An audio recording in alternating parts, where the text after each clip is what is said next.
साई जीवनगौरव पुरस्कार सोहळ्याची महाराष्ट्रातले दिग्दर्शक सुदाम संसारे व विविध क्षेत्रातील दिग्गज लोकांची उपस्थिती होती। शिर्डीत भव्य व दिव्य साई जीवनगौरव समाजभूषण पुरस्कार वितरण समारंभ ओम साई विकास प्रतिष्ठान व BBC फिल्म प्रोडक्शन महाराष्ट्र राज्य निर्मित राष्ट्रीय पातळीवरील साई जीवनगौरव समाजभूषण पुरस्कार 2026 हा मोठ्या धुमधडाक्यात फटाक्याच्या आतिषबाजीत, लाइटिंगच्या लखलखीत, झगमगाटात व शोभेच्या दारूच्या आतिषबाजीत आणि मंगलमय वादयाच्या सुमधुर गजरात दिनांक 10 जानेवारी 2026 वार शनिवार रोजी ठीक सकाळीच 10 वाजता शिर्डीत Parivar lawns banquet hall new ring road city मार्केटच्या शेजारीच शिर्डीत आयोजित करण्यात आले होते। या भव्य दिव्य पुरस्कार सोहळ्यात सिनेमा सृष्टीतील सेलिब्रिटीज, कृषी क्षेत्रातील नामवंत कृषीतज्ञ, उद्योजक क्षेत्रातील नामवंत उद्योजक, शैक्षणिक क्षेत्रातील नामवंत शिक्षणतज्ञ, वैद्यकीय क्षेत्रातील नामवंत वैद्यकीय तज्ञ, सामाजिक क्षेत्रातील नामवंत समाजसेवक अशा दिग्गज मान्यवरांच्या शुभ हस्ते तसेच यांच्या प्रमुख उपस्थितीत संपन्न झाला आहे। या भव्य दिव्य पुरस्कार सोहळ्यास महाराष्ट्र राज्यातील 250 मान्यवरांना पुरस्कार वितरित करण्यात आला होता। लोकसेवा न्यूज मराठी संपादक दीपक भैया गरुड आष्टी बीड।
माननीय इंजिनियर श्री सुरेश प्रल्हाद चौधरी,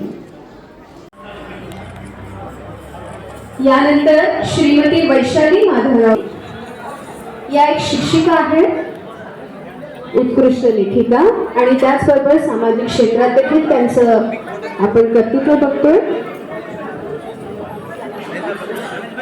विविध प्रकारचे कवी संमेलन त्याचबरोबर सामाजिक कार्यक्रम त्या राबवतात आणि आपल्या पुरस्काराचा सन्मान स्वीकारावा। माननीय श्री दीपक भैया गरुड,